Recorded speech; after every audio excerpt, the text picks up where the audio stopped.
250 years ago, just a few miles from my home, near Concord, Massachusetts, a skirmish broke out between a group of colonial militias and British troops. Nobody knows for sure what exactly happened that day, but 2 months later, the Continental Congress unified militias around Boston to form the Continental Army. This army liberated the colonies from the British Empire to form a new country, these United States of America. Those armed men who engaged British soldiers that day would have never known that their actions would lead to an experiment in true self-governance after centuries of various versions of autocratic power in the Western Hemisphere. We will never know the exact details of what transpired that day. History, our stories of the past, are invariably written by whoever is in power today.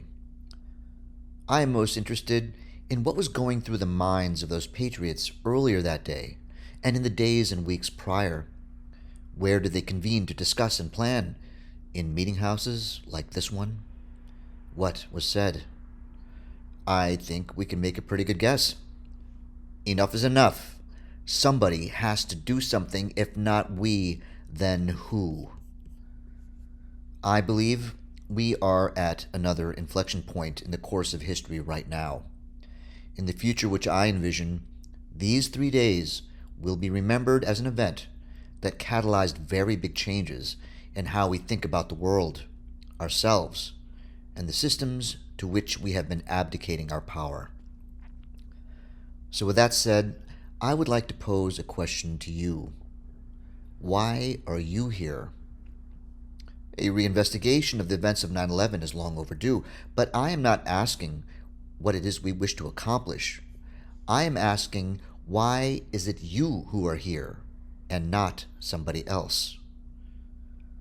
Ultimately, it's because you're curious.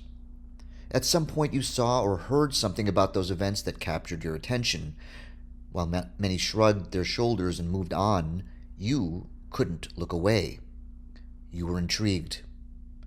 Curiosity is the dynamic aspect of intelligence. Without it, how would our understanding of our world and ourselves ever advance? Curiosity is what drives humanity forward. Everyone here is in a select group because of our curiosity. In its essence, curiosity is playful, but we are not children playing under the watchful eyes of our parents. Unlike a child who is fascinated by sparkly things, we are adults who know from our own experience that broken glass is sharp and candle flames can burn. Asking questions about 9/11 will lead to dark places. They lead to doors that many choose not to open. We, on the other hand, have been willing to confront what lurks behind them, whatever it may be. So we are not just curious, we are courageous. You are superheroes in my book. But that is not all. Unless you were of the rare few who saw through the lies from the very beginning, most of us have had to acknowledge that at some level we were misled, and misled badly. We were believing the wrong things. Perhaps you are like me and didn't open your eyes for a full 16 years. Realizing that you have been misled requires humility. Only the arrogant and overconfident regard humility as a weakness. Only the weak seek comfort in false certainty. Those with inner fortitude aren't intimidated by the thought of being wrong about something. Our authorities do not have a good record when it comes to honesty. Their lies, whether flagrant or by omission, eventually get exposed and get forgotten over time. But the depth of their lies around 9/11 is unprecedented. Exposing these lies won't just be an embarrassment to them, it will be an existential threat. Lies like these cannot be kept hidden forever unless we have a public that is not curious. Curiosity and courage are the superpowers which pose the greatest threat to the interests which operate today. Unlike the muskets and cannons of the British Empire, these interests use misinformation, distractions, and assaults on our prosperity and health.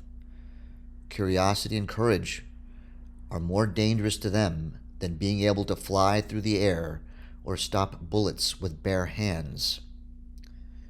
It is said that with great powers comes great responsibility. That, too, is not true. Just look at how power is being wielded today.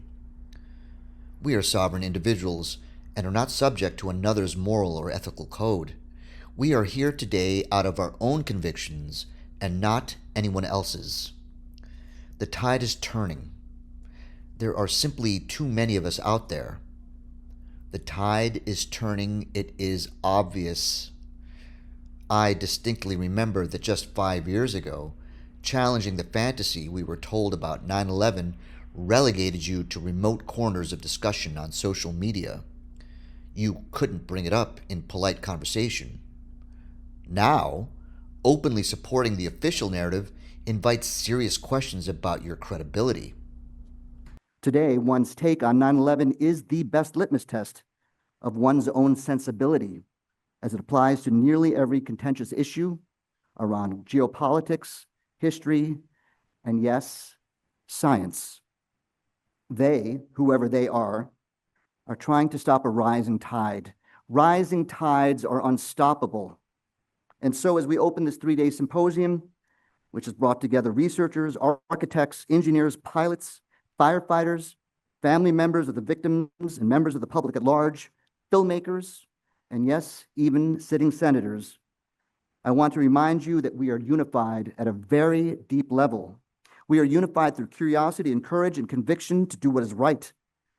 These are the things that transcend political affiliation, religion, ethnicity, skin color, and every other label that those who seek to control us use to divide us. We will prevail because we can't be divided. To loosely quote our friend at the National Institute of Standards and Technology, Shyam Sundar, the initial conditions for a progressive collapse of the official narrative have been met. It's going down. Collapse has become inevitable.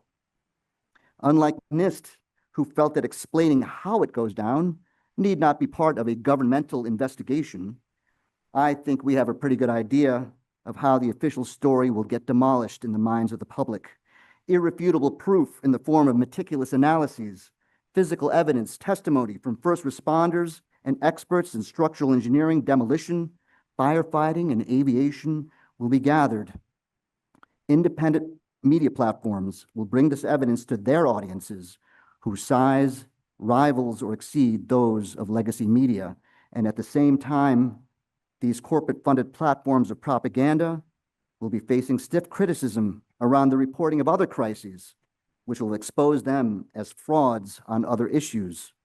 Faith in these so-called trusted sources will be at an all-time low. Such violations of the covenant between a free people and a free press, which ostensibly seeks to hold authority in check, will be exposed. Eventually, this will not go unnoticed by a select few who sit in the halls of power, but rather than squelching and obfuscating our message, they will champion it. There will be calls for disclosure from the very top. My friends, this is already happening right now. I'm very excited to hear from all the presenters over the next 3 days. Some have come a long way. Some have devoted decades of their lives to this endeavor. Tonight will be about science, real science. We'll be hearing from Richard Gage, Ted Walter, Piers Robinson, Niels Harrit, John Cole, Aaron Good, Sandra and Jean Lartonda. These are highly, highly talented individuals who could have chosen a more convenient path through their lives, but instead have devoted their lives to a mission of truth and integrity. But we're not here to blindly accept what they will be presenting tonight. We are here to listen with an open mind, with curiosity and courageousness, to identify where clarification is needed, integrate what they have to offer into our own understanding.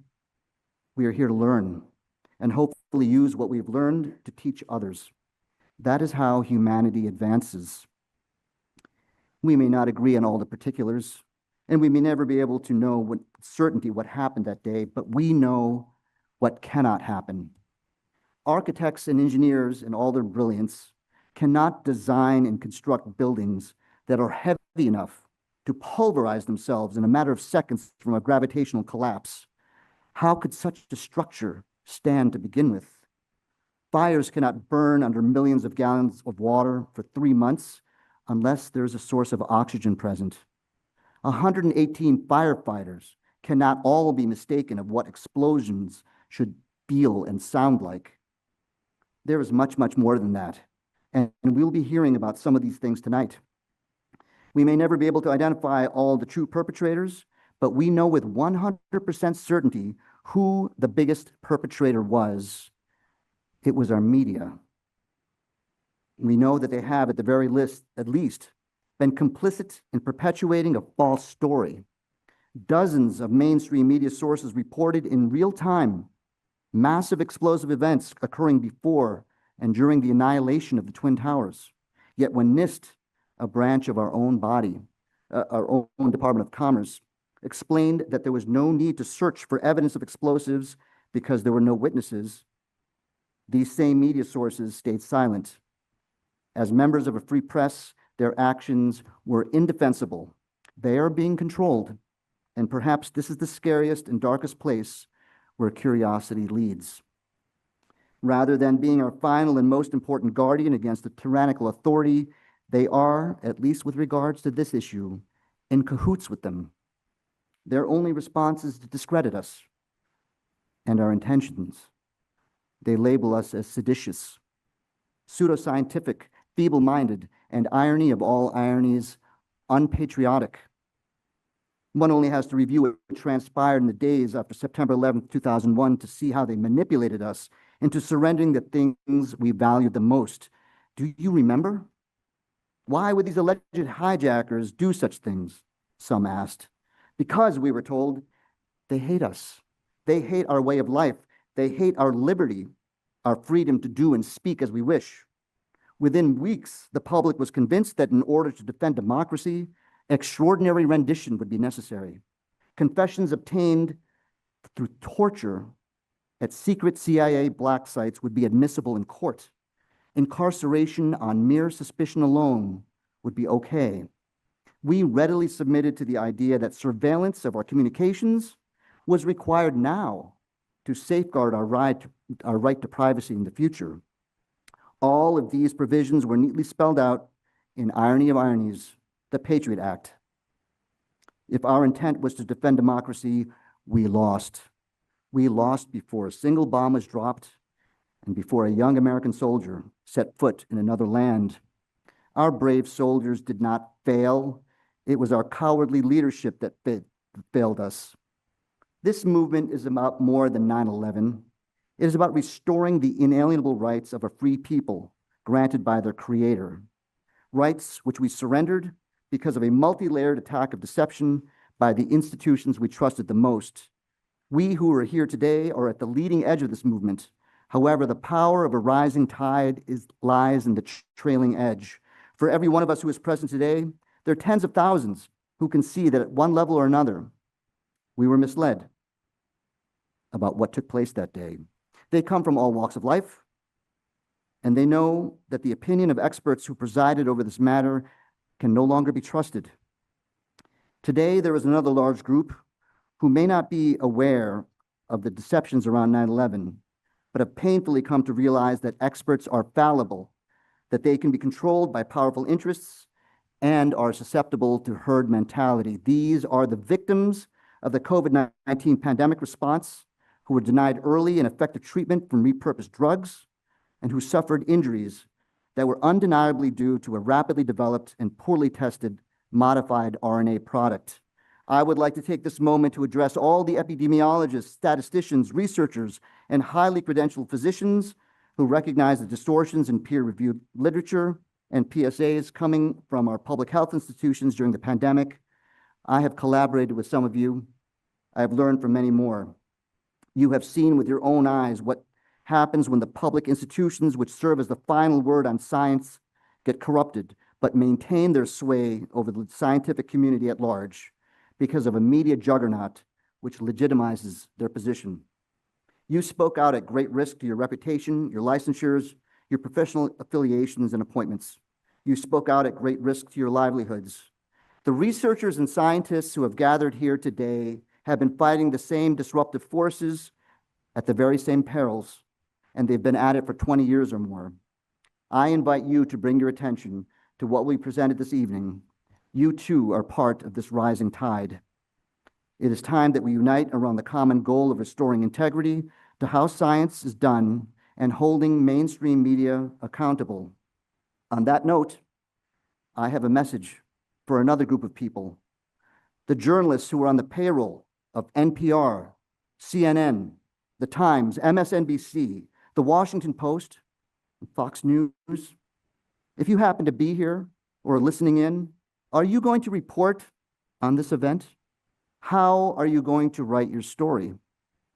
As journalists, how do you know which set of experts have it right? Is it us or the establishment experts that you have showcased over the last 24 years? If you were honest with yourself, you would have to admit that you simply cannot know. Thus, the journalist's credo is to report both sides without bias. If you don't, who are you serving? Your audience or someone else? If you choose to paint this event as a gathering of unhinged conspiracy theorists, it won't make any difference in the end. Your credibility is plummeting. It's your grasp on reality that is slipping. This event is being live streamed on Redacted. Unlike the confrontation at the Old North Bridge 250 years ago, where the details have been lost to history, these proceedings will be accessible to future generations, and the history books of tomorrow will not look upon your record very kindly. Thank you all for your attention.